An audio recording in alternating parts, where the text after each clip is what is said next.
Bismillahirrahmanirrahim.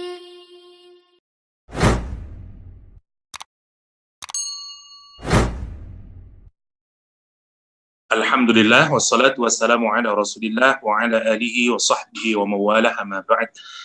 Wa fillah rahimakumullah, Bapak Ibu rekan-rekan Makhtamul Quran yang dirahmati Allah Subhanahu wa taala. Kali ini insyaallah kita akan mengkaji bagian yang kelima atau insyaallah bagian yang terakhir yang akan kita kaji sekedar untuk merefresh ingatan kita.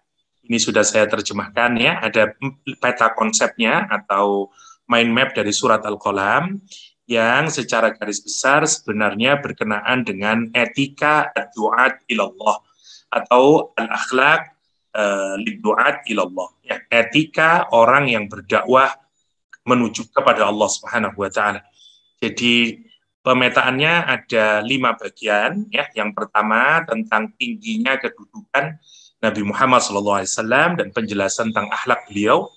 Kenapa dijelaskan tinggi? Karena sebelumnya dianggap sebagai majnun, orang yang gila. Ya, Al-Quran bahkan menyatakan justru la'ala khuluqin azim dan seterusnya itu. Ya, terus ayat ke-8 sampai ke-16 adalah bagian yang kedua, berupa tentang rendahnya kedudukan para pendusta yang mendustakan Al-Quranul Karim, mendustakan Rasulullah SAW, serta penjelasan kejelekan mereka yang kemarin kita urut mulai dari halaf, suka berdusta, ya, tukang adu-adu, hammas, masyaim binamim, tukang namimah, manna'inil khair, sampai yang kita anggap sebagai penyakit hubbul dunia, yang terakhir sampai Al-Quran menyatakan zanim, ya, utullim ba'da dzalika zanim. Oke. Kemudian diteruskan dengan ashabul yamin, ashabul jannah, untuk menunjukkan in detail agar masuk di otak kita gambarannya kayak apa sih orang yang pendusta itu, yang akhlaknya jelek itu. Allah menggambarkan kepada kita satu kisah ashabul jannatain, ashabul jannatain, yang ashabul jannah yang digambarkan dari ayat ke-17 sampai 23, pikirnya mereka dan segala macamnya ya. Baru kemudian di ayat ke-24 hingga 27, bagian dari keempat yang terakhir yang kemarin kita diskusikan berkenaan dengan perbandingan antara orang mukmin dan orang kafir ya. Orang mukmin dan orang kafir yang sudah kita selesaikan di pertemuan sebelumnya ya. Oke. Kita sekarang masuk ke bagian yang paling terakhir, yaitu perintah kepada Nabi Muhammad untuk bersabar dari gangguan orang musyrik ya, serta nanti diakhiri dengan Al-Quranul Karim. Oke, mari kita lihat dari ayat ke-48. Bismillahirrahmanirrahim. Fasbir li hukmi rabbika wa la takun ka sahibil hud idh nada wa huwa makdzub. Fasbir, maka bersabarlah, hei Muhammad. Tentu saja adresnya kepada Nabi Muhammad SAW, li hukmi rabbika, terhadap hukum Rabbmu, ketetapan Rabbmu. Kata ulama tafsir ada 2 memang perbedaan kalau kita lihat dari tafsir bil Ma'thur. Yang pertama menafsiri hukum di sini adalah qadha ya, atau ketetapan, ketentuan. Ya, ketentuan Allah SWT bahwa yang berlangsung apapun saja di atas muka bumi ini juga bukan hanya berdasarkan perilaku manusia, tapi semuanya sebenarnya juga sudah merupakan bagian dari qadha-nya Allah Subhanahu wa taala.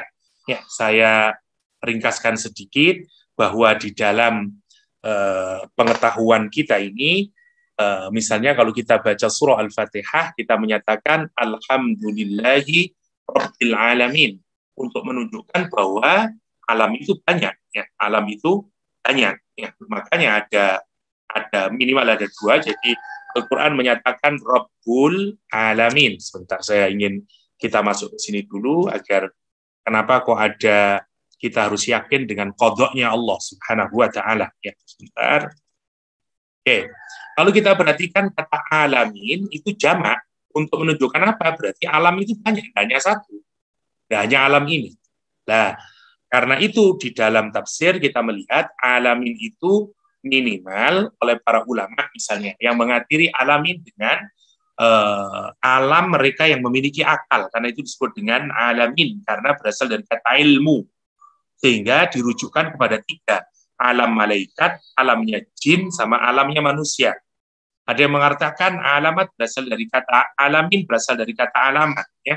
Jadi ada yang mengatakan berasal dari kata alim atau ilmu, berasal dari kata ilmu, sehingga dari sini kemudian alamin itu adalah dunianya malaikat yang pertama, terus dunianya jin yang kedua, dan dunia manusia.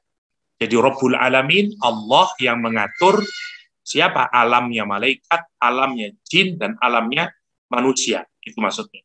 Oke. Yang kedua ada yang menyatakan ini berasal dari kata alamat atau tanda dari kekuasaan Allah SWT. Kalau tanda dari kekuasaan Allah, maka alamin maksudnya adalah semua ciptaan Allah. Semua ciptaan Allah, semua makhluk, ya, semua makhluk. Maka alamin adalah Robnya Tuhan semesta alam, semua makhluk, semua ciptaan Allah SWT. Jadi kalau di sini kita meyakini bahwa alam itu banyak. Nah, di dalam Al-Quran ada kalimat yang menarik, kata Allah, ala lahul khalqu wal amru wa al amr.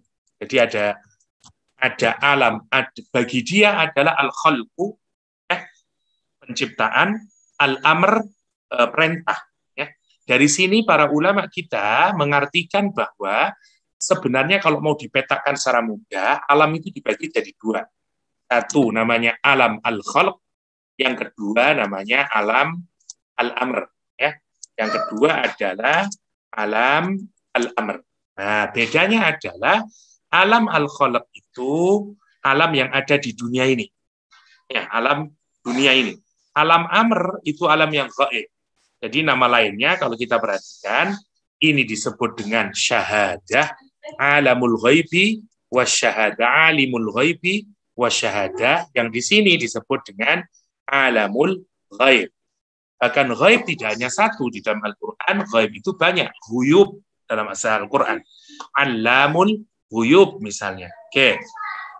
Ciri sederhananya untuk kita mudahkan, alamul khalq ini, ya, alamul khalqi ini, alam al-khalq, ya, itu cirinya adalah alam ghaib ini, saya ini dulu. Ya. Jadi bedanya adalah kalau alam amr itu cirinya adalah dia tidak butuh waktu. Tidak butuh waktu. Dan karena itu juga tidak butuh proses. Dan dia akan abadi. Semua yang berasal dari alam amr, sifatnya begitu. Nah, sementara semua yang berasal dari alamul khalq, dia butuh waktu, ada proses, dan yang terakhir, dia tidak abadi. Oke, sekarang kita lihat.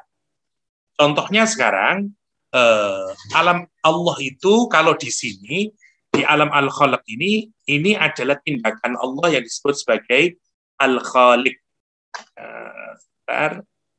Ini Allah disebut al-khaliq.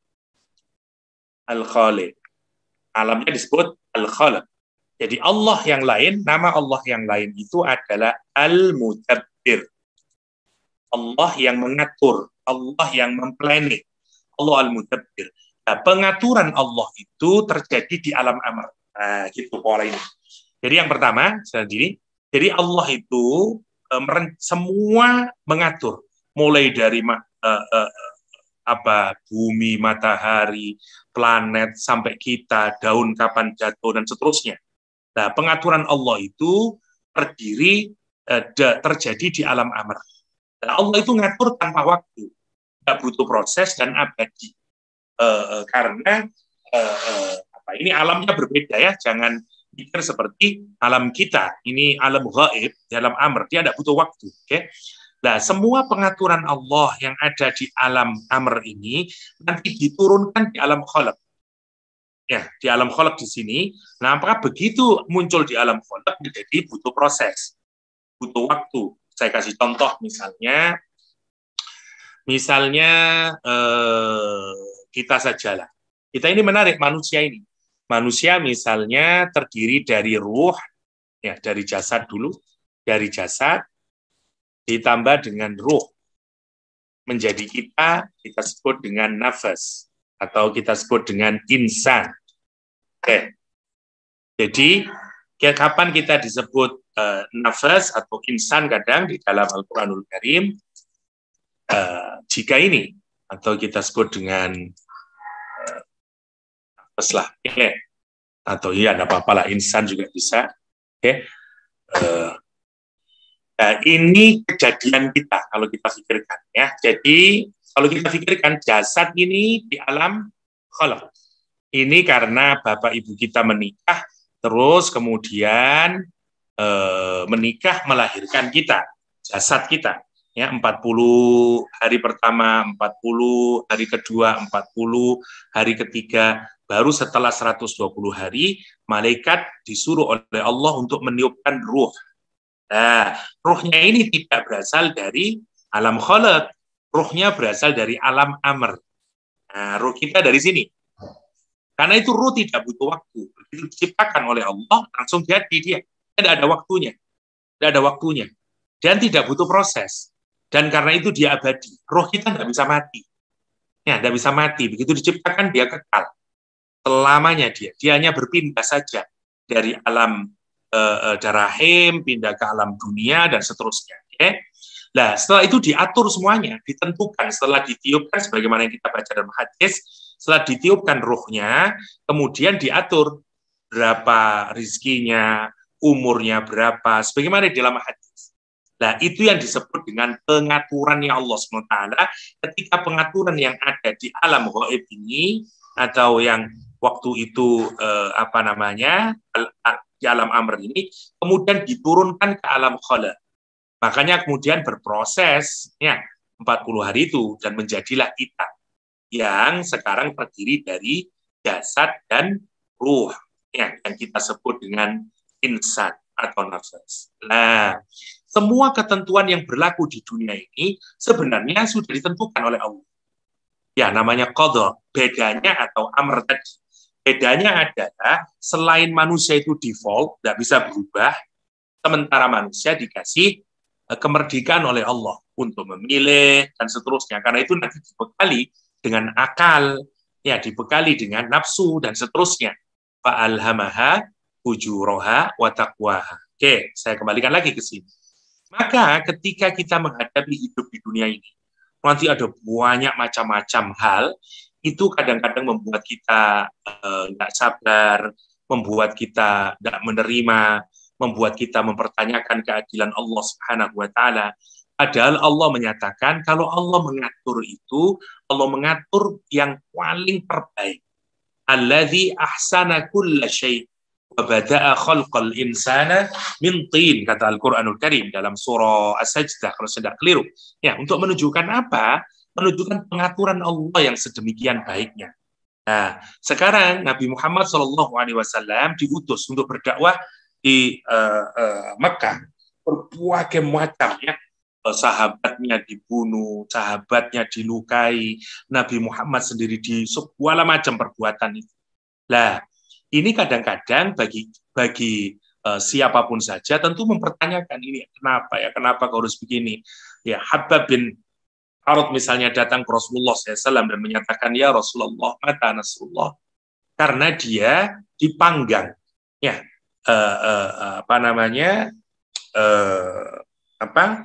punggungnya itu dipanggang sampai menetes, kalau sekarang mungkin lemaknya ya, karena panas itu, karena terbakar, masya Allah, melepuh sampai punggungnya itu, karena dibakar oleh tuannya, karena keislamannya. Dia datang ke Rasulullah karena merasa ini sudah sangat keterlaluan orang Quraisy, membunuh Sumayyah dan segala macamnya, sebagaimana yang kita ketahui, Yasir dan seterusnya, bagaimana cobaan yang diderita oleh keluarganya Yasir misalnya, Sumayyah misalnya dan seterusnya ya, sehingga Habab bin Arad datang ke Rasulullah SAW dan mempertanyakan, ya Rasulullah, kapan pertolongan Allah? Kata Rasulullah, kamu terlalu cepat. Ya, dan seterusnya.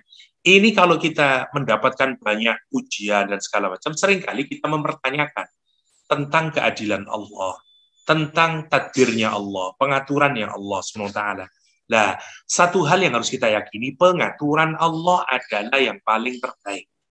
Ya, jadi kita ini walaupun kayak apapun berusaha, tapi nanti di akhir yang paling berlaku hanyalah ketentuan Allah. Karena ketentuan Allah itulah yang paling terbaik. Jadi Allah tidak akan memenangkan semua yang jelek. Ya, meskipun kita diberikan kebebasan, nanti di akhir ya nanti ujungnya adalah tentu kalau itu berkenaan mencelakakan kita, ada pertolongan Allah. Karena itu di ayat yang lain Allah menyatakan alimul ghaibi wasyahadah. Alimul ghaibi, Allah yang tahu semua yang gaib, wasyahadah, kata Al-Qur'an.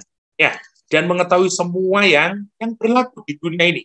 Yang kelihatan, alimul ghaibi wasyahadatil, apa kata Allah? Al-Aziz Ar-Rahim. Perhatikan kalimat akhirnya ini, Allah menyatakan aku yang paling tahu dengan semuanya ini. Aku yang paling tahu. Ya, semua yang gaib, semua yang syahadat, karena itu saya atur semuanya. Dan Allah kalau ngatur itu Al-Aziz. Allah itu maha perkasa, dia tidak bisa dikalahkan. Kita mau berusaha dengan cara yang sebaik apapun, misalnya, ternyata kita kalah. Yang menang teman kita, yang tidak baik, dan seterusnya. Tentu kita akan kecewa. Sadari bahwa itu juga bagian dari qadanya Allah. Bagian dari ketentuannya Allah. Karena Allah Al-Aziz. Dia tidak bisa dikalahkan. Al-Aziz yang tidak bisa Al-Ghalabah, tidak bisa dikalahkan. Tapi sekali lagi, kalau hanya dicantumkan namanya Al-Aziz, kesannya Allah otoriter. Kesannya Allah menang sendiri. Karena itu dikaitkan dengan Ar-Rahim. Ya, di surat As-Sajdah. Karena itu kata Allah di sini, aku yang ngatur semuanya, dan pengaturanku akan bisa dikalahkan. Tetapi harus ingat, pengaturan Allah berasal dari sifat kasih sayangnya Allah Subhanahu wa Ta'ala. Nah, sekarang Rasulullah dinasehati di sini melalui ayat ini, dan termasuk kita semuanya. Kalau kita dalam hidup mendapatkan suka, duka, kita mendapatkan kesulitan, kita mendapatkan apa saja, ya, sampai kita ini tidak pernah mendapatkan kesulitan seperti Nabi Muhammad Sallallahu Alaihi Wasallam. Ya, maka Nabi Muhammad diperintahkan oleh Allah SWT, fasbir, bersabarlah, li hukmi rabbik, dengan ketentuan qadanya Allah. Ya, dengan ketetapannya Allah, itu namanya li hukmi rabbik. Nah, yang pertama, li nasri rabbik, bantuan Allah. Allah pasti bantu. Tapi waktu dan ketentuannya itu Allah yang mengatur. Karena itu tugasmu sekarang harus berdakwah dan sabar. Kita juga begitu nanti orang beriman. Yang penting selama kita ini sudah lurus di jalan Allah SWT, sudah sabar. Mesti semuanya itu ada di dalam ketentuannya Allah. Yang kedua, kalau kita benar, mesti nanti akan ditolong oleh Allah SWT. Nah, ini melihat background itu harus dimiliki oleh siapa? Semua penggiat dakwah.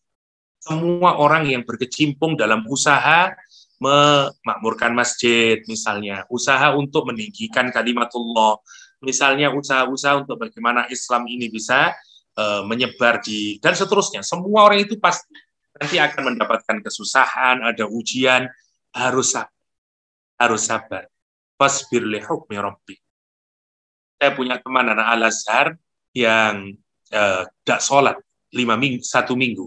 Kenapa? Karena dia pulang ke Indonesia, hafizul Quran, dia sudah mengabdi kepada satu organisasi Islam, ya, kemana-mana bikin ini dan segala macam. Tapi rezeki susah sekali untuk makan aja susah. Sampai suatu hari dia di puncak keputusasaan. Karena sudah usaha mati-matian, sudah berbuat baik, sudah banyak membantu orang dan segala macamnya lah. Ya, karena dia kuwirawiri hanya untuk organisasi Islam ini misalnya dan seterusnya, tapi kemudian saya lupa lah kejadiannya, atau hilang sepeda motornya atau apa. Dan dia kecewa sekali, dia mendongak ke langit, ya Allah, sebenarnya engkau ada atau enggak sih? Ya, dan dia kecewa banget sampai dia melupakan Allah 1 minggu. Dia tidak sholat. Dia cerita sama saya pernah dalam hidup itu tidak sholat 1 minggu. Karena saya kecewa dan saya merasa sampai pada titik kayaknya tidak ada Tuhan itu. Karena kalau ada, kenapa? Saya sudah sholat, saya hafid Quran, saya begini-begini. Kenapa kok disusahkan semacam ini? Padahal apa kesalahan saya? Sampai begitu orang itu. Bayangkan ya. Jadi kita juga akan diuji oleh Allah sesuai dengan tingkat keimanan kita. Ada ujian yang membuat kita nanti tidak ada lain yang harus kita miliki adalah sabar. Sabar. Karena apa? Karena lagi-lagi, karena itu saya tadi bilang, Allah itu yang ngatur sejak di alam amr. Ya, fasbir li hukmi rabbik, ay fasbir li qada'i rabbik, wa fasbir li binasri rabbik, sabar dalam ketetapan Allah, pertolongan Allah SWT. Dan Allah kemudian mengompar dengan Nabi Yunus alaihissalam. Jangan seperti Nabi Yunus, kata Allah. Wala takun kasohibil hud, dan janganlah kamu Muhammad menjadi seperti sohibil hud. Ya, seperti pemilik ikan, ya maksudnya orang yang dimakan oleh ikan, yang berada di perut ikan. Al-hud itu ikan, ya. Al-Quran menggunakan sohibil hud untuk merujuk kepada Nabi Yunus alaihissalam. Ya, jangan seperti Nabi Yunus, kata Allah SWT. Jangan seperti Jonah, ya, jangan seperti Jonah kalau dalam bahasa Inggris, ya. Wala takun ka sohibil hud idh nada wa huwa maktum. Ya, ketika dia berdoa kepada Allah SWT, ya nanti dia dimakan oleh, nanti kita jelaskan sekilas, saya bacakan ayatnya dulu. Ketika dia berdoa memohon, dan kalimat yang dipakai adalah nada. Untuk menunjukkan apa? Menunjukkan situasi yang amat sangat emergensi, ya, sehingga mengungkapkan ungkapan permintaan dan doanya itu dengan suara yang keras. Seakan-akan ini menunjukkan gelora hatinya Nabi Yunus alaihissalam. Dia berdoa sama Allah, wa huwa makdzum. Wa huwa makdzum. Yang pertama, maknanya adalah qala innallaha ta'ala Allah SWT nasihati apa? Nabinya, memerintahkan untuk sabar. Wa alla yaj'al kama, jangan terburu-buru sebagaimana kebiasaan sahibul hud, yaitu Yunus bin Matta. Ya, atau yang kedua, idnata wa huwa makdzum. Nah, dia berdoa kepada Allah SWT, Nabi Yunus pada keadaan makdzum.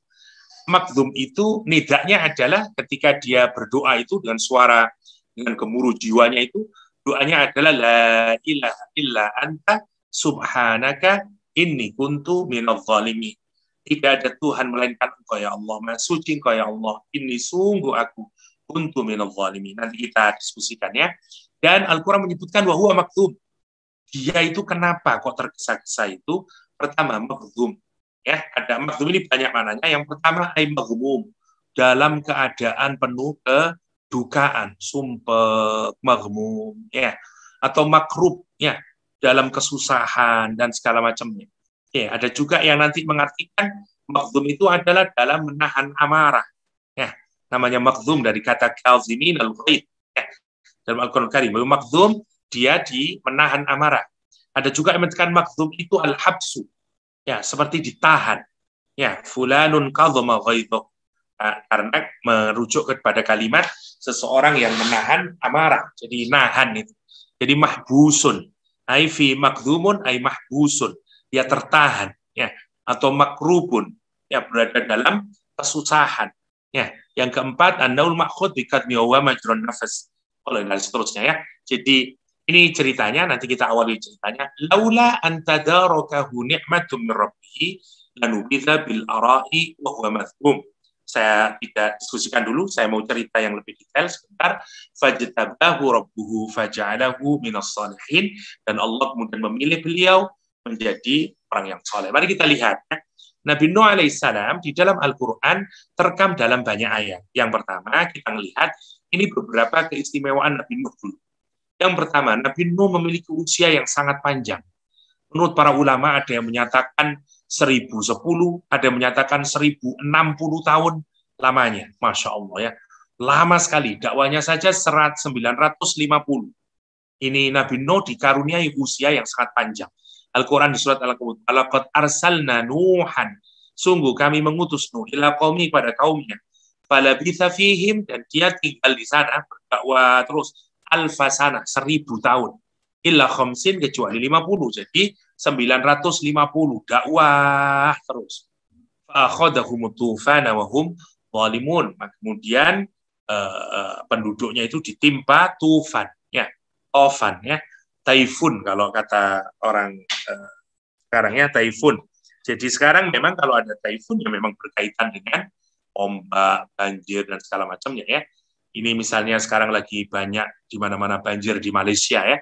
Diduga salah satunya karena adanya juga pengaruh taifun yang ada di Filipina, ya. Karena ada taifun itu. Fa'akhadahumut tufan, dan ada taifun, banjir yang besar itu, zalim, dan keadaan mereka, kenapa Allah menimpakan taifun pada mereka? Karena mereka zalim. Wahum zalimun, karena mereka zalim, kata Allah SWT. Jadi yang pertama dikaruniai usia yang panjang. Yang kedua, Nabi Nuh itu adalah Abul Bashar As-Sani. Dia adalah bapaknya manusia yang nomor 2. Bapak pertamanya adalah Nabi Adam, bapak kedua adalah Nabi Nuh. Nabi Nuh. Ya. Jadi misalnya kita melihat dia bapak kita, Quran misalnya menyatakan wa ataina Musal kitaba wa ja'alnahu hudan li bani Israil alla tattakhidhu wakila dzurriyyatan man hamalna ma'anu. Ya, anak cucu yang dibawa nanti, ya, keturunan anak cucu orang-orang yang kami bawa bersama-sama Nuh. Man hamalna ma'anu innahu kana 'abdan syakura. Sesungguhnya Nuh adalah hambanya yang penuh syukur, ya, 'abdan syakura. Wa ja'alna dzurriyyatahu humul baqin. Dan kami jadikan anak keturunan yang Nuh itu al-baqin, yang tersisa, yang melanjutkan keturunan. Jadi karena banjir itu kemudian semua mati kecuali yang ada dalam perahu 80 orang. Tapi nanti semua yang ada dalam perahu itu tidak ada keturunannya, sehingga nanti mati saja kecuali keturunan Nabi Nuh alaihissalam. Karena itu dia adalah bapak manusia yang kedua. Nabi Nuh punya 4 anak, Sam, Ham, Yafith, sama Yam. Sam ini nenek moyangnya kaum Arab, Persia, Romawi, Yahudi, dan Nasrani. Ham nenek moyangnya orang Sudan, Sindi, India, Habasyah, Tib, dan Barbar. Ya. Yafith nenek moyang Turki, Cina, Mongol, Ya'jud, Ma'jud, termasuk kita lah. Ya, karena kita ini biasa disebut dengan yellow race atau ras yellow, ya. Mungkin kita campuran ini Yafith dengan tidak tahu lah, tapi kayaknya nenek moyangnya lebih dekat ke Yafith, ya. Yang terakhir Yam. Yam itu atau biasa disebut dengan Kanaan, yang mati tenggelam dalam banjir. Jadi ada 4 anaknya, 1 kafir, 3 mukmin. Itu anaknya Nabi Nuh alaihissalam. Yang ketiga, gelaran Nabi Nuh itu keistimewaannya adalah dia disebut hamba yang penuh bersyukur. Karena itu lihat kalimatnya abdan syakura. Kalimatnya menarik untuk direnungkan, ya. Jadi syakura ini menarik untuk difikirkan karena orang yang bersyukur itu sebenarnya syakir, ya. Syakir. Karena itu dia disebut dengan ulul azmi itu karena hebatnya itu. Syakir, ya. Kalau bersyukurnya banyak sekali, ya, disebut dengan syakura, abdan syakura. Okay. Jadi kalau syakir ini, apalagi yang syakura, yang paling topnya ini superlatifnya, ya. Nabi Ibrahim, meskipun Nabi Ibrahim juga ulul azmi, tapi tidak disebut sebagai hambanya Allah yang syakura. Quran menyebutkan Nabi Ibrahim itu syakiran li'an'umih, kata Al-Quranul Karim.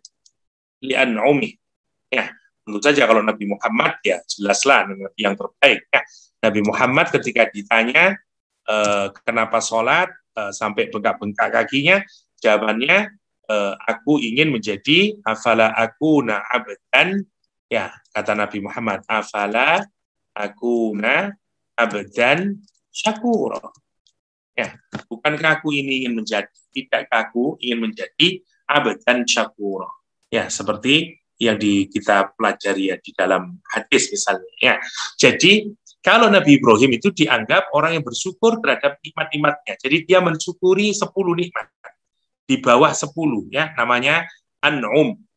An'um, nikmat yang di bawah 10 itu namanya an'um. Ya, kalau banyak ni'am. Ya, kalau 1 nikmatun. Ya, Nabi Ibrahim disebut syakiron yan'umi. Ya, meskipun sama-sama ulul azmi, tapi kehebatan Nabi Ibrahim tidak pada syukurnya. Ya, jadi kehebatan Nabi Ibrahim itu bukan pada syukur, tetapi pada aspek yang lain. Ya, sementara Nabi Yunus itu menarik. Nabi Yunus itu digambarkan, Nabi Nuh maksud saya, Nabi Nuh itu dikabarkan sebagai hamba Allah yang abdan syakuro, itu gambarannya. Ya. Jadi ini yang menarik kalau kita pikirkan berkenaan dengan Nabi Nuh alaihis salam. Kenapa saya kok ke Nabi Nuh? Ini keliru berarti saya. Mestinya kita ke Nabi Yunus ya. Jadi singkatnya, ini keliru saya. Jadi mestinya kita tidak bahas ini. Mohon maaf, saya kenapa kok menulis ini? Ini Nuh bukan ya, kasohibil hud maksudnya Yunus bin Matta. Kembali lagi ke yang sinilah saya singkatkan. Mohon maaf saya keliru. Oke. Makanya kok tidak nyambung tadi. Oke. Jadi Nabi Yunus itu kita tahu semua, Nabi Yunus dia berdakwah 950 tahun. Tetapi dakwahnya mendapatkan penolakan demi penolakan. Dan karena Nabi Yunus, semua nabi sebenarnya tahu rumus hukum sosialnya. Kalau misalnya dia sudah berdakwah ya, dan penduduk sudah mulai meminta mukjizat, dan kalau dia terus saja, kalau mukjizatnya sudah diberikan oleh Allah SWT, tanda-tanda kekuasaan Allah sudah ditunjukkan, kalau dia terus saja bermaksiat, terus saja tidak menerima, maka akibatnya adalah azab Allah akan turun. Nah, Nabi Yunus itu memperingati mereka karena mereka terus tenggelam di dalam maksiat itu, sehingga Nabi Yunus memarahi mereka karena mereka tidak mau sadar dengan dakwahnya Nabi Yunus alaihissalam. Sehingga kemudian singkat ceritanya Nabi Yunus marah karena bukan marah jelek, marah karena maksiat yang mereka lakukan. Tetapi menjadi seorang nabi itu tidak seperti menjadi orang biasa. Dia ini kalau sudah menjadi nabi tidak boleh bertindak berdasarkan keinginannya sendiri, harus bertindak sesuai perintah Allah SWT. Dan Nabi Yunus itu karena dia marah, ya dia tidak tahan, ya maka kemudian apa yang dilakukan oleh Nabi Yunus alaihissalam, dia kemudian berinisiatif untuk meninggalkan daerahnya itu. Karena dia pikir sudah tidak mungkin ini didakwahi. Orang-orang yang tidak bisa berubah dan segala macamnya, sehingga kemudian dia berusaha mencari daerah yang lain untuk berdakwah di seberang lautan sana. Kira-kira begitulah. Karena apa yang mendorong itu? Karena marah. Karena tetap saja mereka maksiat, melihat maksiat, semakin marah dia tinggalkan medan dakwahnya itu. Ya, mungkin kalau kita yang menjalankan itu biasa saja, ya. Tetapi mari kita lihat ini yang menjalankan adalah Nabi Allah Subhanahu Wa Taala yang tidak boleh berinisiatif sendiri. Inisiatifnya adalah harus dari Allah Subhanahu Wa Taala. Itu poinnya. Nabi Yunus tidak, dia tinggalkan. Setelah dia tinggalkan, apa yang terjadi? Yang terjadi kemudian Nabi Yunus itu sudah meninggalkan, naik perahu. Menurut riwayat, ya kalau kita baca di dalam Baihaqi misalnya, seingat saya, ya semua perahu itu berjalan, hanya perahunya Nabi Yunus pada saat itu yang nggak bisa bergerak, nggak ke kanan, nggak ke kiri, nggak ke depan, nggak ke belakang, stuck di situ. Maka biasanya di zaman itu kalau ada perahu yang nggak bisa bergerak, itu karena ada orang yang lari dari tuannya, ya, atau ada budak yang tidak layak, misalnya budak merdeka. Budak ini sebenarnya belum merdeka, tapi dia lari, ya, terus kemudian naik. Biasanya begitu. Pokoknya kalau ada yang orang bersalah, ya, tapi kok masuk dalam perahu dan dia dalam kejaran, dulu itu kalau tiba-tiba perahu itu diam, nggak bisa bergerak, itu tandanya begitu. Maka orang itu harus dikeluarkan dari perahu. Singkat cerita begitu. Maka begitu tidak bergerak, orang-orang yakin ini berarti harus ada di antara kita ini yang harus dikeluarkan. Ini siapa ini? Tapi ngomong dulu mereka, ini tidak mungkin Nabi Yunus. Ini orang paling terhormat di antara kita, orang paling alim, apalagi dia Nabi kita. Ya, sehingga tidak mungkin Nabi Yunus. Tapi undian pertama yang keluar namanya Yunus. Diulang lagi kemudian. Oke, kita ulang lagi. Undian kedua yang keluar lagi Yunus. Sampai yang ketiga keluar lagi Yunus. Bahkan kalau kita baca riwayat-riwayat Israiliyat ya, Nabi Yunus itu kemudian mencopot bajunya karena biar tidak dulu kalau orang menceburkan diri itu, tapi sekali lagi ini cerita Israiliyat ya, tidak ada kejelasan dalam Al-Quran. Yang jelas kemudian Nabi Yunus keluar dari situ dan kemudian ditangkaplah oleh ikan raksasa itu, karena itu disebut dengan Sohibil Hud, disebut dengan orang yang berada dalam perutnya ikan, al-hud, dan berada di perut ikan kemudian dalam kegelapan demi kegelapan, tiga kegelapannya, kegelapan lautan, kegelapan berada dalam perut ikan dan di dasar laut. Jadi di atas sudah gelap, berada lagi di dasar lautan yang sangat gelap dan ditambah perut ikan itu. Nah, dalam keadaan yang kayak gitu dia tidak bisa kemana-mana. Ya, tidak bisa ke kanan, tidak bisa ke kiri, nggak bisa mengharapkan siapa. Gemuruh hatinya, berontak, dan kemudian dia menyadari, ya Allah, ya, bahwa aturan itu yang terjadi hanyalah mau Allah SWT. Disitulah Nabi Yunus kemudian taubat, sadar, dan kemudian memohon dengan tulus kepada Allah SWT yang digambarkan dengan kalimat naja. Dia mengungkapkan jiwanya, idnada wa huwa maghdub. Maka dia berdoa, la ilaha illa anta subhanak inni kuntu minadh dhalimin. Kenapa dia berdoa itu? Wa huwa maghdub. Tadi ya, saat dia mendapatkan kesusahan, saat dia berada dalam kedukaan, saat dia terpenjara. Tapi makna yang lain, wa huwa maghdub, ketika dia menahan amarahnya. Karena ia dalam keadaan marah kepada penduduknya saat itu. Ya, maghdub. Ya, wa huwa maghdub. Tapi marahnya masih tahan. Wahuwa maghdum, ditahan oleh Nabi Yunus alaihissalam. Dan dalam keadaan itu, setelah dia menyatakan la ilaha illa anta subhanak inni kuntu minadh dhalimin, ini doanya, ya, doanya Nabi Yunus alaihissalam, la ilaha illa anta subhanak inni kuntu minadh dhalimin laula an tadarakahu ni'matan. Kalaulah sekiranya beliau itu tidak mendapatkan segera, menemukan segera nikmat dari Tuhannya. Nikmat yang sangat besar karena dikasih bunyi belakangnya. Ya, untuk litakdim, nikmat yang sangat besar, min rabbihi, dari Rabbnya. Maka apa yang terjadi kalau dia tidak mendapatkan nikmat dari Rabbnya? Lanubidha bil ara, maka dia akan dicampakkan. Ya, bil ara, di tanah yang lapang, di tanah yang tandus, yang tidak ada tanaman, tidak ada apa-apa, lapang, bil ara, wa huwa maghdum, dan dalam keadaan tercela. Kalau misalnya tidak diterima, nikmat di sini mananya banyak, ada 4 makna minimal. Ya, yang pertama nubuah, yang kedua ibadahnya, yang ketiga doanya dikabulkan oleh Allah, yang keempat nikmat Allah SWT dikeluarkan dari badan ikan itu, dari perut ikan.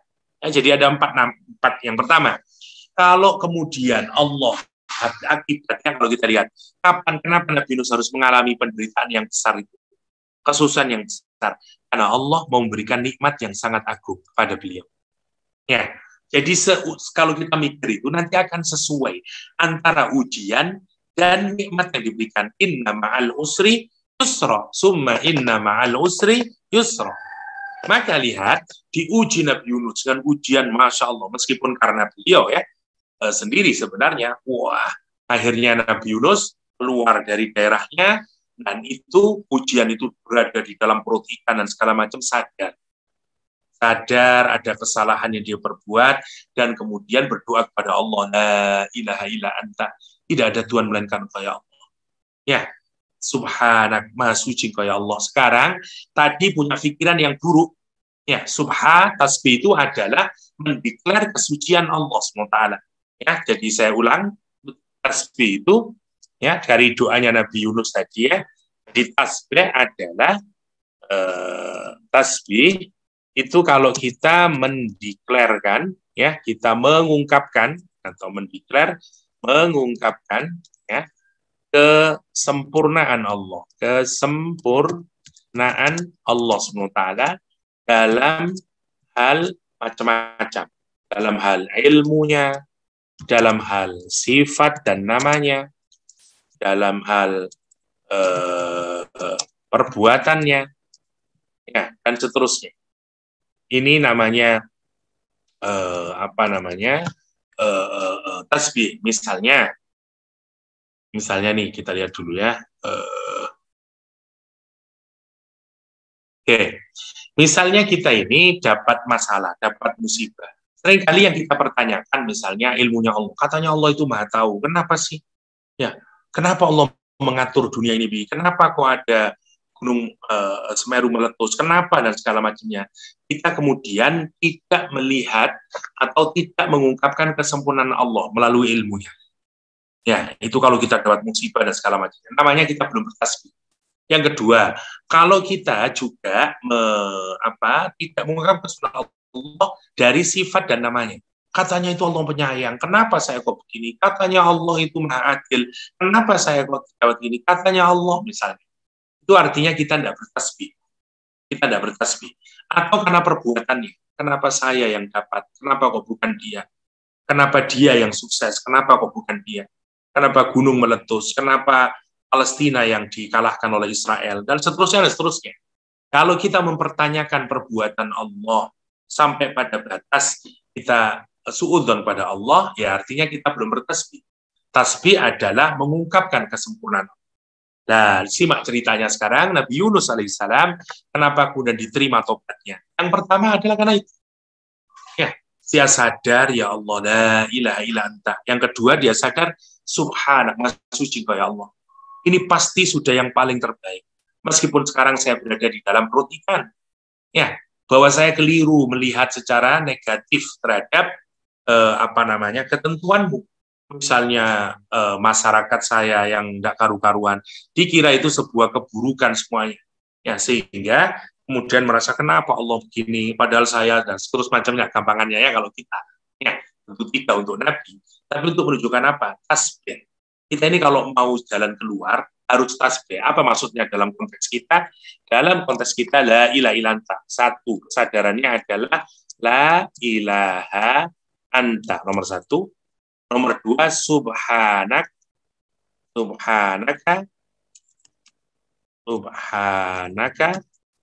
Yang pertama, ini kuntu minadh zalimin. Oke, ini kunci kita keluar dari masalah. Kunci keluar dari masalah hidup. Dengan petunjuk dari siapa? Nabi Yunus alaihissalam. Oke, jadi ada 3. Ini karena doanya Nabi Yunus itu yang membuat dia nanti mendapatkan apa? Mendapatkan ini, nikmatan ini. Gara-gara doa ini. Doanya la ilaha illa anta subhanaka inni kuntu minadh zalimin. Doa yang harus kita hafal semuanya, terutama kalau kita punya masalah. La ilaha illa anta subhanaka inni kuntu minadh zalimin.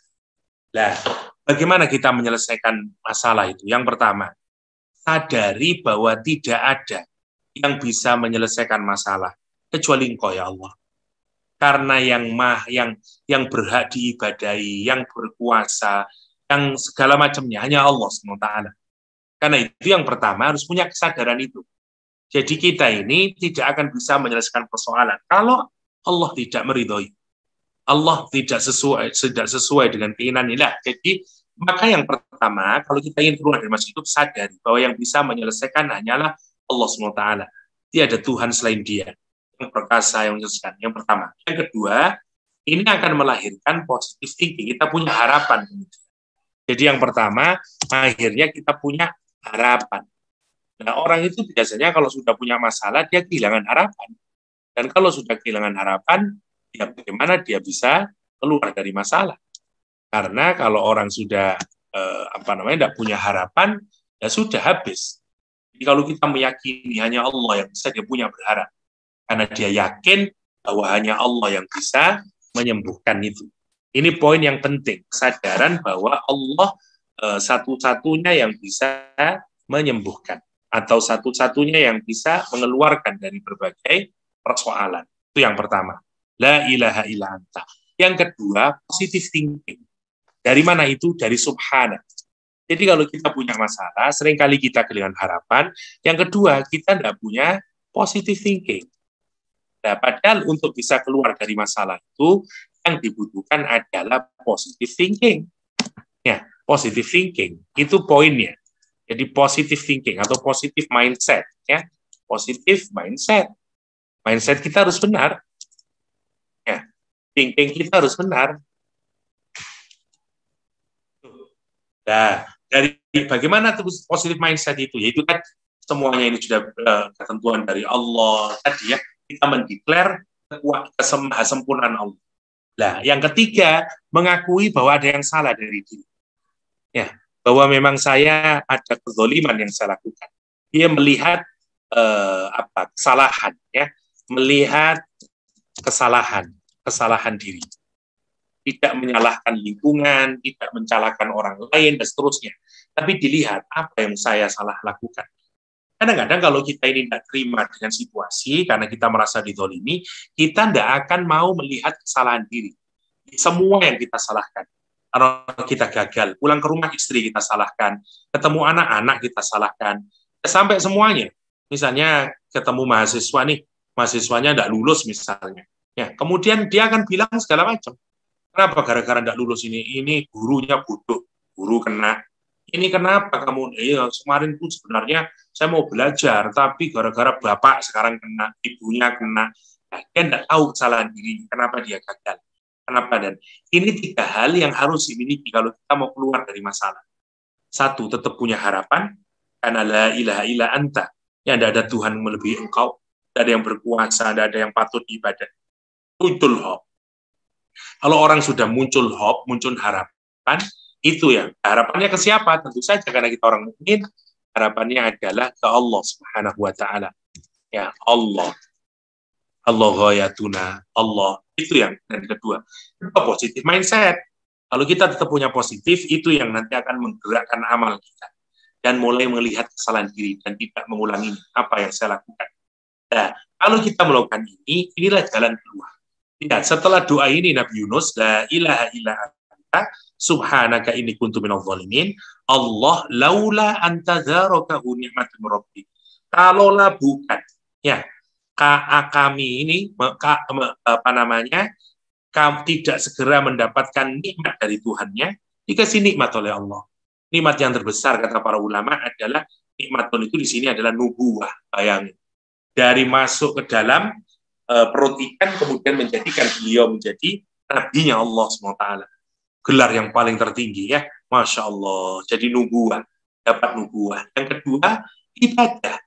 Ya, ibadah allati salafat. Ya, diterima apa? Dikasih nikmat apa? Itu. Ibadahnya yang dulu-dulu semuanya diterima, dan itu menjadikan diterima ibadahnya, dikasih nikmat oleh Allah. Yang ketiga, doanya itu diterima oleh Allah. La ilaha illa anta subhanaka inni kuntu minadh dhalimin. Ya, akhirnya dikeluarkan dari perut ikan. Itu karena apa? Karena tadi, ya. Jadi orang mungkin salah dan berakibat dengan kesalahan, tapi selama dia menyadari kalimat ini, nanti kalau kita punya masalah atau apa, la ilaha illa anta subhanaka inni kuntu minadh dhalimin. Oke. Fajtabahu rabbuhu. Lihat kalimatnya. Ya, setelah dia kata Al-Qur'an, kalau tidak segera, ya, dia menemukan nikmat dari Allah SWT, lanubidha bil ara. Kalau dia tidak menemukan tadi itu, ya, tidak la ilaha illa anta, tidak subhanaka, tidak mengakui ini kuntu minadh dhalimin, apa yang terjadi? Lanubidha bil ara. Ya ulqiya bil ardil fadha. Dia akan dicampakkan, dilemparkan ke tanah yang kosong melompong, di tanah yang yang tanah yang tandus, ya, tanah yang bi'ardil yaman. Wow, ini dia tidak akan dapat kenikmatan apa-apa, udah dilemparkan aja. Wa huwa madhub, dan dia dilemparkan dalam keadaan apa? Tercela dia, dosa dia, dan seterusnya. Masya Allah. Itu, kita ini juga semuanya akan punya masalah dalam hidup. Tapi kadang-kadang kita ini juga tidak mampu untuk menahan diri. Tapi sekali lagi, kalau sudah tidak mampu menahan diri, dan kita kadang-kadang mengambil sikap yang tergesa-gesa dan seterusnya, sadari, duduk sambil mikir, dan terus didalami, la ilaha illa anta subhanaka inni kuntu minadh dhalimin. Gara-gara itu apa yang terjadi? fajtabahu rabbuhu faja'alahu minas shalihin. Lihat, gara-gara doa tadi, ya, doa apa itu? Doa la ilaha illa anta subhanaka inni kuntu minadh dhalimin. Fajtabahu, Tuhan memilihnya. Itu yang disebut dengan nubuah tadi, karena para ulama menyatakan fajtabah itu artinya jadi mujtabah, jadi dipilih. Rasulul mujtabah wan nabiyul mustafa misalnya, ya. Jadi dipilih di ijtibah, ya. Jadi dipilih oleh Allah SWT, milih jadi apa? Milih jadi nabinya. Masya Allah, ya. Kita ini kalau tahu ujian kayak begitu, waduh senang ya kita. Kita pasti milih ujian kalau tahu hasilnya adalah menjadi seorang nabi. Ya. Fajtabahu rabbuhu, tapi berat sekali, ya. Bayangkan berdakwah sekian lama, ya, dikucilkan dan segala macam, membuat amarah sampai kayak begitu. Faja'alahu, dan cukup itu, faja'alahu minas shalihin, dan kami jadikan Nabi Yunus minas shalihin, termasuk kalangan orang-orang yang saleh. Ada perubahan. Apa hikmahnya buat kita sampai di sini? Satu, jadi kalau kita melihat orang sebesar, apa hikmahnya sih? Orang sebesar Nabi Yunus, ya, Nabi ini, ya, orang sebesar Nabi Yunus, ini sudah top Nabi Yunus, ya, tetapi juga pernah melakukan kesalahan. Jadi yang penting adalah kalau orang melakukan kesalahan, ingat, kesalahan itu manusiawi. Dia kalau melakukan tobat, ya, kalau dia bertobat, perhatikan ini yang penting, kalau dia bertobat kepada Allah Subhanahu wa Ta'ala, ya, kalau dia bertaubat dari kesalahannya dengan kalimat tadi la ilaha anta, la ilaha illa anta, ya, misalnya nastaghfiruka, subhanaka inni kuntu minadh dhalimin, ya, la ilaha illa anta subhanaka inni kuntu minadh dhalimin. Kalau begini nanti dia akan mendapatkan nikmat dari Allah. Bahkan kalau kita pilih salah satu maknanya adalah dia mendapatkan rahmat berupa nubuwah. Apa hikmahnya buat kita? Hikmahnya begini. Kita ini kalau dakwah di jalan Allah atau mendidik anak kita, mendidik siapa sajalah, berkecimpung dalam dunia pendidikan dan seterusnya. Kadang-kadang kita tidak tahan lihat mahasiswa, melihat murid, melihat teman, melihat rekan yang tidak berubah-ubah, dibilang makin lihat apa yang dibutuhkan sadar. Hatta seorang nabi bisa melakukan, lihat ini. Makanya sebelum menjadi nabi, ya, ada menyatakan sebelum menjadi nabi, ada menyatakan setelah nabi. Nah, meskipun kita harus pahami ini sebenarnya bukan kesalahan-kesalahan bagaimana, ya. Tapi harus kita sadari, ya, ada kesalahan, akhirnya bertaubat dengan menyatakan la ilaha illa anta, sampai kemudian mendapatkan ketinggian, mendapatkan nikmat, ya, mendapatkan nikmatun mir rabbi, ya, mendapatkan nikmatun mir rabbi, mendapatkan nikmatun. Masya Allah, kalau kita pikirkan. Nanti kalau kita berdakwah, ya itu harus kita lakukan, harus sabar. Kalau melihat anak didik yang masih melakukan kesalahan, dia bisa kok nanti mencapai ketinggian. Jangan pernah punya pikiran negatif kepada siapapun yang jadi mad'u kita, yang jadi lahan dakwah kita, yang mungkin masih melakukan campur maksiat dan segala macam. Ada waktunya, nanti kalau dia bertaubat sungguhan, ya, dia juga bisa menjadi yang terbaik. Itu poinnya. Tetap memiliki positive thinking. Ya, itu poinnya yang paling penting. Terusnya, la ilaha illa anta subhanaka inni kuntu minadh dhalimin. Inni kuntu minadh dhalimin. Selanjutnya, kemudian saya keliru ini, takbiran Nabi Yunus. Wa iyyakadul ladzina kafaru la yuzliqunaka bi absarihim lamma sami'u dzikra wa yaquluna innahu lamajnun. Jadi Nabi Muhammad SAW di ayat di atas disuruh bersabar. Ya, dan jangan seperti Nabi Yunus alaihissalam. Kalau kita perhatikan, apakah Nabi Muhammad keluar juga dari Makkah? Keluar. Sebagaimana Nabi Yunus juga keluar. Tapi kenapa untuk Nabi Muhammad Tuhan ridho, ya Allah ridho dan senang, sementara untuk Nabi Yunus dikritik. Kenapa? Karena keluarnya Nabi Muhammad atas izin dan ridho dari Allah SWT. atas amarnya Allah, karena diperintah. Sementara Nabi Yunus enggak, inisiatif sendiri. Dia meninggalkan mat'unya, kan enggak, karena kurang ajar. Umatnya Nabi Yunus itu, Yunus, mana kalau memang kami ini akan diazab, ayolah, mana, kata dia. Oh, bahkan dia mengejek, nanti 3 hari, kata dia. 3 hari lagi mulai dia, pakai pakaian, apa namanya, kalau orang mau dikubur itu, ya, yang pakaian putih-putihnya, dan seterusnya. Ngecek-ngecek terhadap Nabi Yunus. Makanya marah Nabi Yunus. Dan tinggalkan semuanya. Oke. Nah, Nabi Muhammad SAW bedanya adalah, meskipun dia marah kepada orang Quraisy, ya, atas penghinaannya, siksaannya, usaha pembunuhannya, dan pembunuhan terhadap sahabat-sahabatnya, tentu ini membuat amarah. Tetapi sekali lagi, tetap tidak boleh meninggalkan Makkah. Yang sabar, terus saja didakwahi. Masya Allah. Ya, terus saja didakwahi. Nah, kapan mau pindah? Kalau Allah sudah membolehkan pindah. Ya, turun surah Al-Kafirun, kemudian turun perintah hijrah, baru Rasulullah hijrah. Jadi bukan inisiatif sendiri, itu perbedaan. Sementara Nabi Yunus inisiatif sendiri. Itu yang tidak diperkenankan bagi seorang Nabi, apalagi karena amarah perginya itu. Ya, perginya karena amarah. Nah, Rasulullah diperintahkan itu tidak seperti Nabi Yunus. Ya, tidak seperti Nabi Yunus. Dan ayat 51 Allah menunjukkan lagi-lagi usahanya orang Quraisy. Di dalam apa? Nyakitin Rasulullah SAW. Wa iyyakadul ladzina kafaru. Ini sekarang setelah diceritakan suruh bersabar, Allah ngasih tahu ujiannya. Untuk Nabi Muhammad misalnya. Ya, jadi sekarang Allah nunjukin berbagai macam perangai buruk, ya, apa saja yang dilakukan oleh orang Quraisy terhadap Nabi Muhammad SAW. Salah satunya di ayat yang ke-51. Hampir saja, wa iyyakadul ladzina kafaru.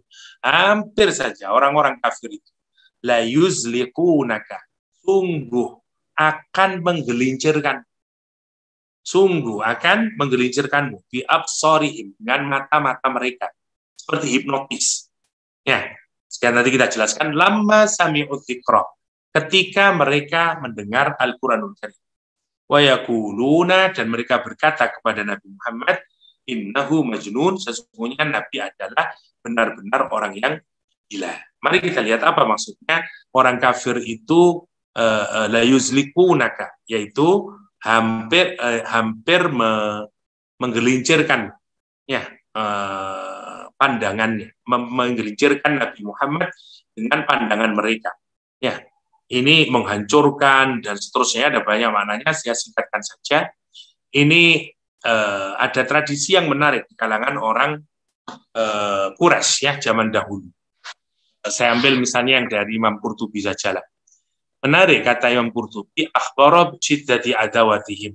Allah mengabarkan beratnya permusuhan mereka ini terhadap Nabi Muhammad SAW. Wa aradu ayusibuhu bil ain, dan mereka ingin menimpakan penyakit, ya, kepada Nabi, penyakit ain.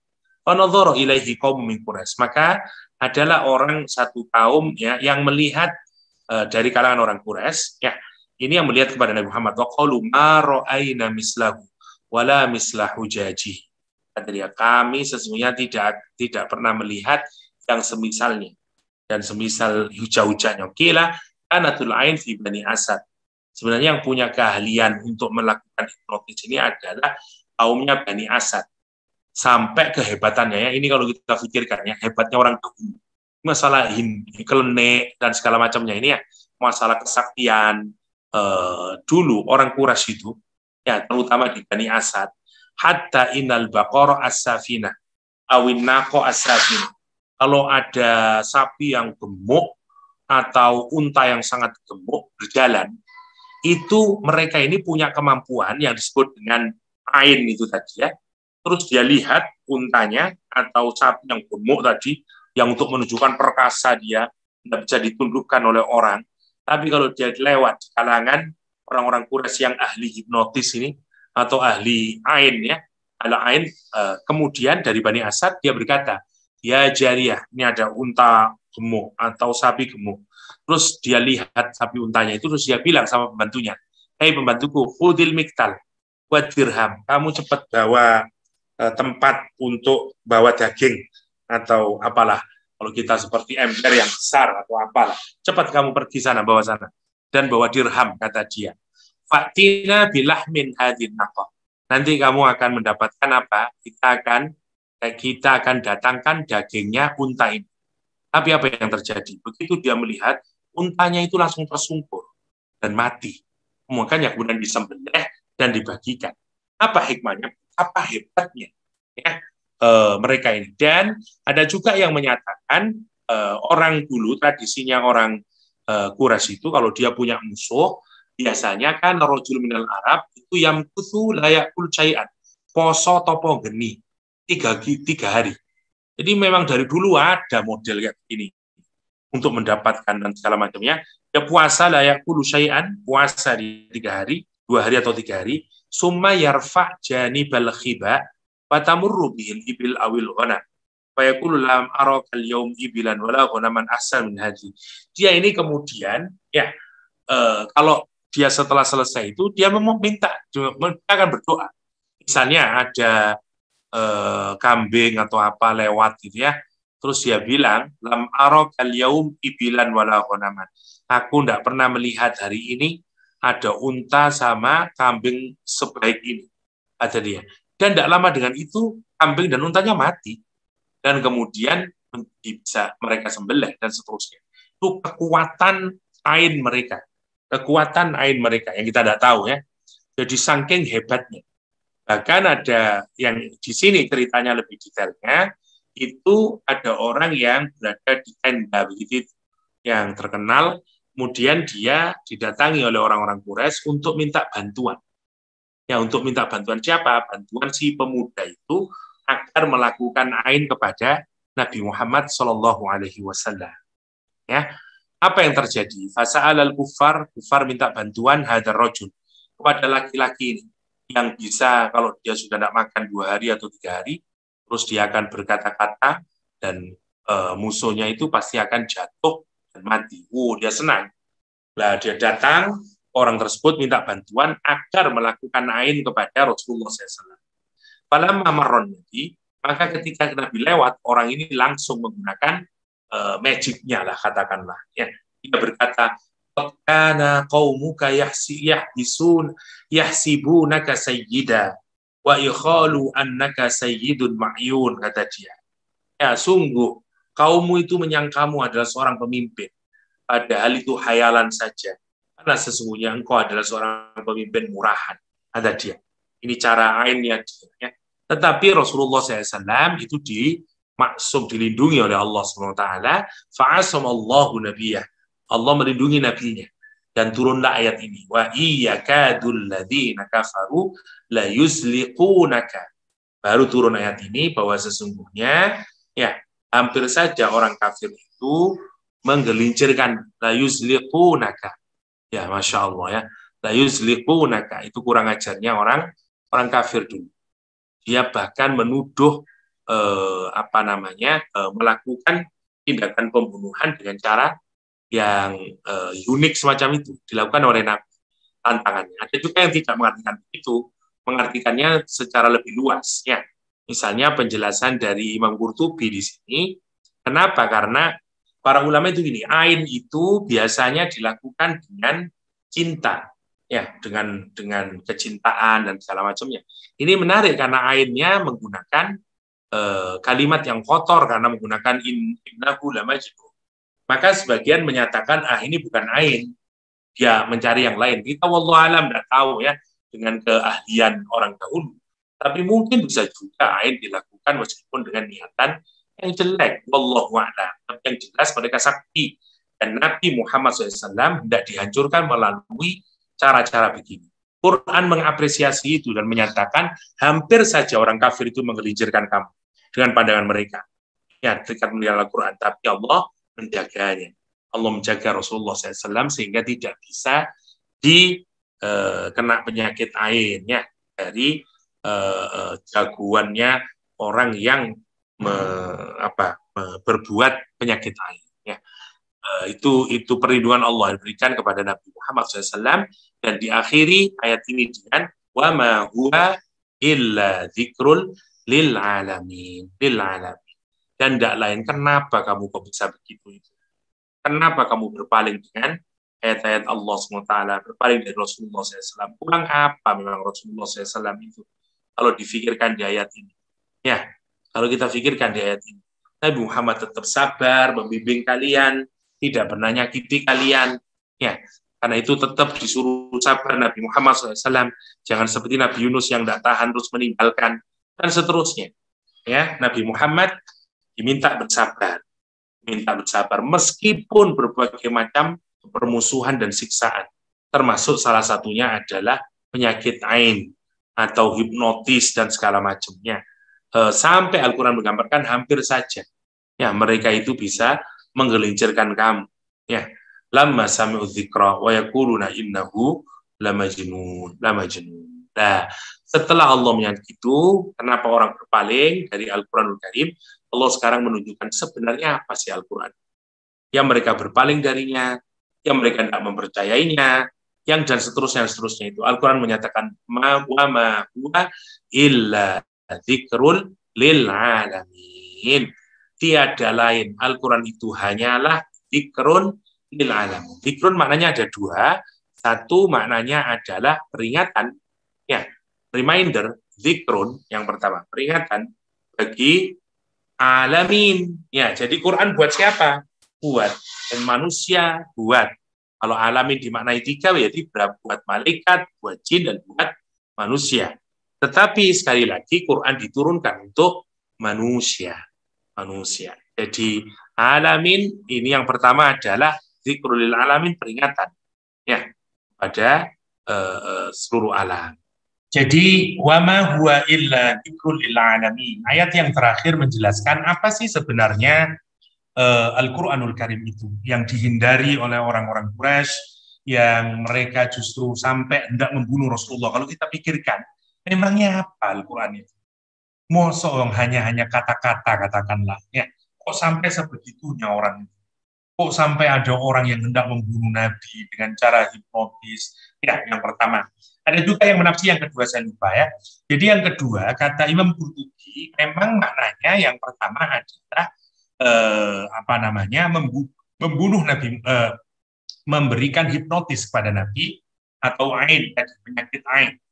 Yang kedua enggak. Jadi kalimat la yusbiqunaka bi absarihim ini adalah praktek yang dilakukan oleh orang-orang kafir pada saat itu atau orang Quraisy pada saat itu. Yaitu adalah mereka membunuh, maksudnya. Membunuh, kalau dulu caranya adalah dengan mata mereka itu, maksudnya ya mereka mengintai dan sebagainya. Jadi mereka ini maksudnya melakukan plot untuk melakukan pembunuhan kepada Nabi. Itu makna yang kedua. Dan hampir saja mereka membunuh Nabi. Tuh, jadi makna yang pertama. Yang kedua, makna pertama memang mereka melakukan itu karena dari riwayat tadi ada orang yang ahli dilakukan itu. Dia biasanya kalau melakukan prakteknya tidak makan 3 hari, dan karena dia saking hebatnya begitu keluar ada kambing lewat saja mati di depan dia. Wah, itu saktinya dia. Karena itu dia minta, wah ini kalau Nabi Muhammad bisa digitukan, aman kita. Kira-kira begitulah. Nah, itu yang namanya la yusbiqunaka bi absarihim. Nah, kenapa mereka melakukan itu? Lamma sami'u dzikra. Ketika mereka mendengar Al-Qur'an. Yang menarik. Dan mereka berkata, innahu lamajnun. Dan sungguh Nabi Muhammad itu adalah orang gila. Maksudnya, yang pertama majnun gila atau orang yang kemasukan jin, majnun possessed by jin. Nah, di akhir ayat ini Allah menyatakan sekarang kenyataan Quran itu apa? Kenapa kok bisa membuat orang seperti itu? Padahal Quran itu kata Allah, wa ma huwa illa dzikrun lil alamin. Tidak lain, tidak bukan. Quran itu adalah dzikrun bagi semua alam. Ya, bagi malaikat, bagi manusia, bagi jin, ya, terutama bagi orang yang memiliki akal. Ya, 3 makhluk itu yang punya akal. Wa ma huwa illa dzikrun. Peringatan yang pertama. Nah, kenapa kok mereka marah? Karena peringatan untuk agar mereka menghentikan maksiat yang dilakukan. Nah, kenapa Ustadz? Maksiat kan sebenarnya jelek. Mestinya dia juga mau untuk berhenti. Karena maksiat yang dilakukan itu menguntungkan buat dunianya dia, status ekonominya, status politiknya, dagangnya yang menggunakan cara-cara yang zalim misalnya, dagangnya yang menyakiti orang, sebagaimana Al-Quran menyatakan wailul lil mutaffifin, sistem sosial saat itu yang korup, ya, perbudakan dan segala macamnya. Siapa yang menguntungkan? Elit ekonomi, elit politiknya, dan Nabi hendak merubah itu semuanya. Al-Quran tidak sekedar memperingati, mengkritik mereka, mengajak mereka melakukan pembenahan, itu zikrun. Dan orang itu kalau keluar dari comfort zone, tidak senang dia. Makanya dia bertahan bagaimana untuk hatta membunuh Nabi. Kenapa? Karena dia ingin tetap berada pada kenyamanan kondisinya itu, meskipun dengan cara yang zalim, meskipun dengan cara-cara yang tidak diridhoi oleh Allah. Itu yang membuat mereka melawan. Jadi bukan sebenarnya hatinya menolak, bukan itu poinnya. Poinnya adalah orang itu tidak akan mau diperingati kalau dia sudah merasa nyaman. Ya, ini juga yang harus menarik kita lakukan. Kadang-kadang yang membuat kita ini tidak mau taat kepada Allah, ya, tidak mau diperingati adalah justru karena kita terlalu nyaman. Ya, sehingga kita tidak peduli dengan maksiat yang dilakukan dan seterusnya. Kenapa? Karena kita sudah nyaman, kita sudah punya semuanya. Dan orang merasa kita sudah mendapatkannya. Itu kita tidak butuh peringatan. Bukankah orang yang sudah tinggi jabatannya, banyak uangnya, susah kita peringati? Dan kalau kita peringati, dia bilang, kamu siapa? Memangnya kamu punya apa? Dan segala macamnya. Nah sekarang, Nabi Muhammad menyatakan dia seorang Nabi. Dan peringatannya masuk akal. Ya, kalimatnya masuk akal. Semuanya masuk, tidak hanya akal, masuk dalam hatinya. Tapi mereka tidak menerimanya. Masalahnya adalah tadi. Masalahnya kritik, peringatan Al-Quran, itu hendak merubah keadaannya. Merubah posisinya. Dan mereka tidak mau, karena itu dia berpikir akan menyengsarakan dia, akan menjadikan miskin sama dia. Padahal enggak. Tapi karena sudah takutnya itu, maka dia melawan. Karena itu makna kedua dari zikrun adalah kemuliaan, ay syarafun. Wa ma huwa illa syarafun lil alamin. Zikrun itu kemuliaan. Justru Al-Quran mengingatkan, kamu kalau mengikuti Al-Quran, hidup dengan Al-Quran, justru tidak akan menghilang kehebatanmu, kekayaanmu, kedudukanmu, enggak. Karena justru Quran itu membawa kemuliaan, dunia akhirat bahkan. Siapapun yang berinteraksi dengan Al-Quran, dia akan mendapatkan kemuliaannya. Karena itu Quran menyatakan, ini adalah syaraf. Ini adalah syaraf. Wa ma huwa illa dzikrun lil alamin. Ay, wa ma huwa illa syarafun lil alamin. Syarafun lil alamin. Dan itu yang tidak disadari. Orang sudah takut duluan. Itu dulu di zaman Nabi. Ya. Padahal mari kita lihatkan siapa yang menjadi mulia dengan Al-Quranul Karim. Semua sahabat Nabi jadi mulia dengan Al-Quranul Karim. Ya, rezekinya semuanya kalau kita lihatkan. Itu yang harus kita sadari. Ya, syarafun lil alamin. Tetapi orang butuh sadar, butuh mau. Ya. Yang kedua maknanya adalah zikrun itu yudzakiruhum wa'dal jannah wa'idan nar. Ya, diingatkan, zikrun peringatan yang mengingatkan tentang janji surga, ancaman neraka, itu yang diperingatkan. Wa ma huwa illa zikrun lil alamin. Alamin seperti tadi ya, maknanya bisa jin, manusia, malaikat atau semua umat. Ya min umamil khalq mimma yu'raf wa la yu'raf. Semua umat, dari umat yang kita ketahui atau tidak kita ketahui. Jadi ayat ini diawali dengan kisahnya Nabi Muhammad SAW yang berdakwah dengan Al-Quran yang dituduh oleh Majnun, dan diakhiri dengan penyadaran yang kokoh bahwa Quran tidak lain dan tidak bukan hanyalah zikrun lil alamin. Dia zikrun lil alamin. Ini orang kalau kita merenungkan, kalau kita tahu ada satu resep yang membuat diri kita mulia, ya siapa yang nggak mau mengambilnya? Menarik ya, hari ini orang ngikutin banyak pelatihan, banyak short course, banyak apa ya, tentang bagaimana bisnis berjalan dengan lancar, bagaimana bisa menjadi kaya dengan cepat, macam-macam orang ngikutin. Untuk apa? Untuk dapat mulia. Allah Subhanahu wa Ta'ala yang memiliki dunia ini, yang Dzul Jalali wal Ikram, pemilik keluhuran dan kemuliaan, menyatakan bahwa kemuliaan itu ada pada Al-Quranul Karim. Dan Allah mengingatkan, wa ma huwa, dikasih nafi dulu. Tidak lain, tidak bukan. Kecuali, nah kalau adat hasr ya, kalau ada nafi, kemudian dikasih illah, itu sudah tidak ada lagi, pasti maksudnya. dia yang akan membawa kemuliaan buat kita. Maka menjadi lucu kalau kita tidak mau bersinggungan dengan Al-Quran, tidak mau cinta dengan Al-Quran, tidak mau hidup dalam Al-Quran. Karena Al-Quran itulah yang akan membuat kemuliaan dunia akhirat kita.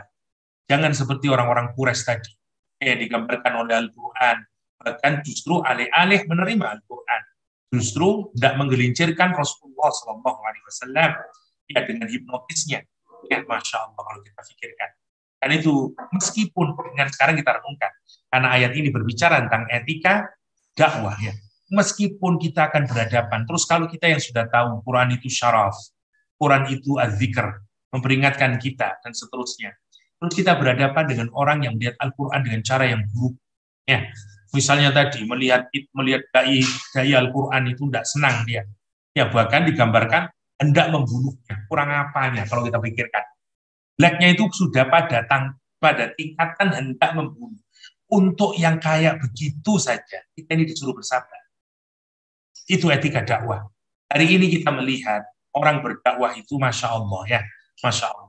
Lepas ini sekarang ini karena orang berdakwah bisa dengan caranya sendiri-sendiri dan bisa menggunakan dalil seenaknya sendiri. Ya, ada yang kalem, ada yang macam-macam. Mulai ada orang yang menggunakan nyanyian, orang pakai macam-macam sekarang, jogetan, sampai ada yang teriak-teriak, bahkan menggunakan kata-kata yang kasar. Mari kita renungkan dakwah Rasulullah SAW yang diutarakan di dalam surah Al-Qalam. Ya, sebagai etika kita di dalam berdakwah, ad-du'at ilallah. Kita ini disuruh sabar dengan perangai mad'u kita. Ini mad'u kita ini siapa sih kalau kita pikirkan? Adakah mad'u kita ini mau membunuh kita? Adakah mad'u kita mencaci maki kita? Adakah mad'u kita ini misalnya apalah? Nah, untuk yang seperti itu saja, Quran menyuruh Nabi Muhammad SAW untuk apa? Fasbir li hukmi rabbik. Ya, wala takun kasahibil hud. Jangan kamu seperti, tidak boleh seperti Nabi Yunus saja tidak boleh. Coba apa yang dilakukan Nabi Yunus? Ditinggalkan kaumnya, udahlah. Saya udah tidak dibayar, sudah tidak mendapat kehormatan, dicaci maki dan segala macam, udahlah, tinggal aja lah. Itu Nabi Yunus alaihissalam. Itu saja tidak boleh Nabi Muhammad SAW. Apalagi mari kita renungkan ini. Ya justru kalau kita lihat apa Al-Quranul Karim mengajarkan kepada kita etika berdakwah. Ya, jangan seperti Nabi Yunus meninggalkan jamaahnya, apalagi berlaku kasar kepada umatnya, berlaku kasar misalnya kepada yang didakwai. Bukan itu tuntutan agama ini. Justru kenalkan Al-Quran, tunjukkan kepada dia bahwa dia adalah zikrun. Tunjukkan kepada mereka bahwa dengan itu engkau tetap akan mendapatkan syaraf, mendapatkan kemuliaan. Karena itu ayat ini dipungkasi dengan wa ma huwa illa zikrun lil alamin. Demikian mungkin yang saya bisa berikan. Kalau nanti ada waktu, misalnya masih ada mau tambahan, kita pindah ke ayat yang lain misalnya. Kalau enggak, mari kita buka dengan tanya jawab. Barangkali ada yang mau didiskusikan karena memang materinya tidak cukup panjang. Saya keliru, saya kira Nabi Nuh tadi, Nabi Yunus kepala ke Nabi Nuh saya. Itu untuk sementara apa namanya bahasan kita dari ayat yang ke apa namanya 48 ke 52 fasbir lihukmi rabbika wa la takun kasahibil hum. Saya kembalikan kepada moderator, monggo menawi ada yang didiskusikan.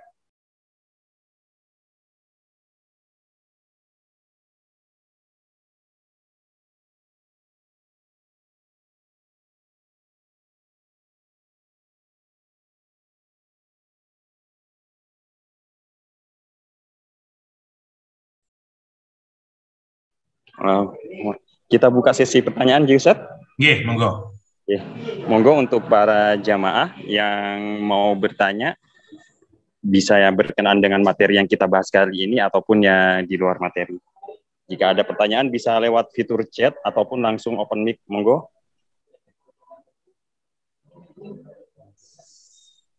Monggo Bapak Ibu yang mau bertanya, kami kasih kesempatan untuk 2 orang penanya.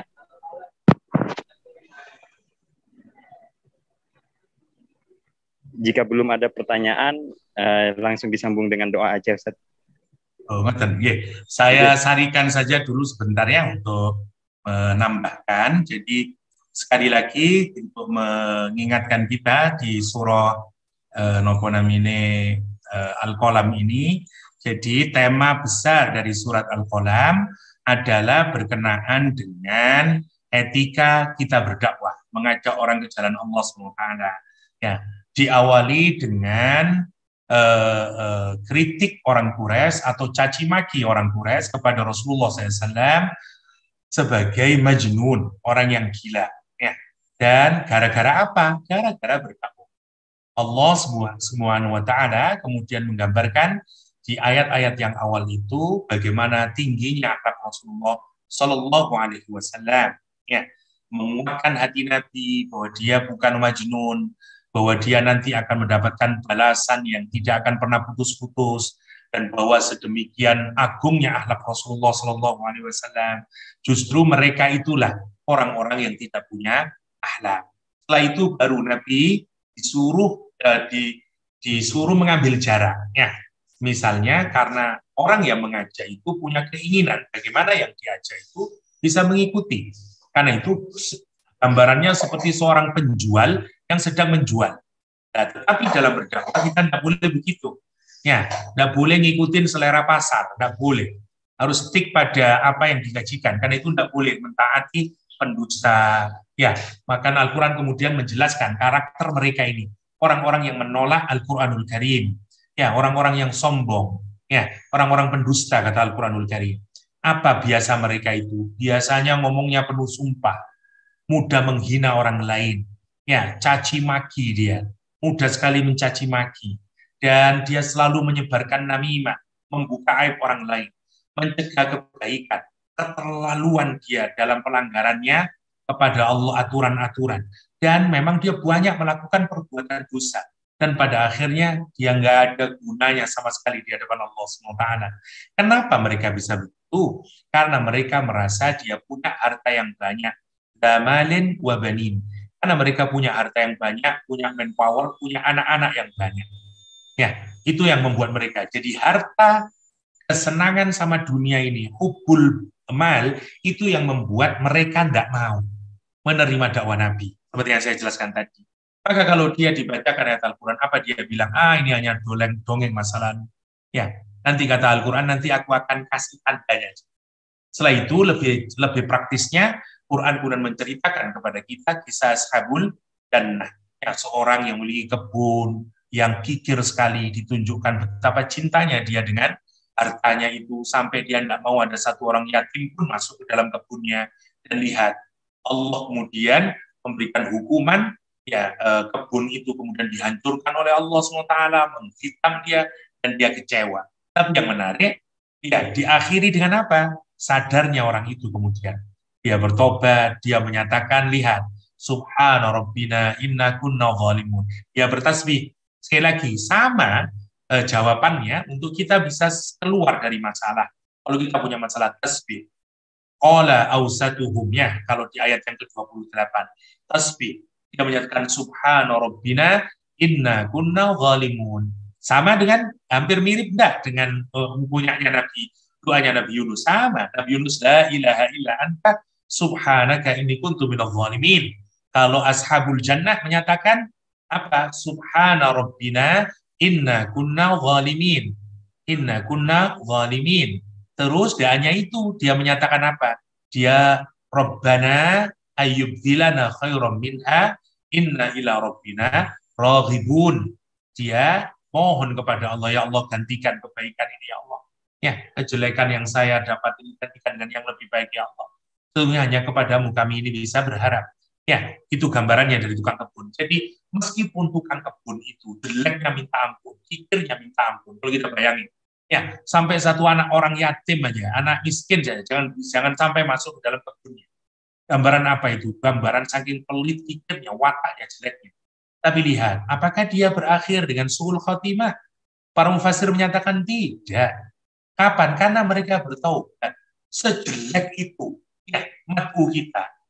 Kalau dia kembali kepada Allah SWT, terus akhirnya dia diterima. diganti kebunnya, orang yang kemudian di husnul khotimah, dan segala macam. Itu yang harus dimiliki oleh orang yang mengajak ke jalan Allah. Sabar di dalam menghadapi makruh, seburuk apapun dia. Baru kemudian kita dijelaskan tentang karakter, kayak apa sih gambaran orang yang baik dengan orang yang buruk itu. Ya, setelah digambarkan karakternya orang yang buruk, ya, terus dikasih contoh ashabul jannah, terus kemudian diingatkan tentang ciri-ciri orang muttaqin. Ya, ciri-ciri orang muttaqin yang berbeda dengan mujrimin tadi, yang berbeda dengan mujrimin. Ya, justru mereka nanti ada di dalam surga dan seterusnya. Sementara orang yang banyak melakukan perbuatan kriminal, dia akhirnya nanti di neraka. Quran bahkan menggedor jiwa kita. Kenapa kamu terus begitu itu? Memangnya kamu punya kitab yang berbeda, yang menyatakan bahwa kalau berbuat maksiat itu nanti kamu makan masuk surga.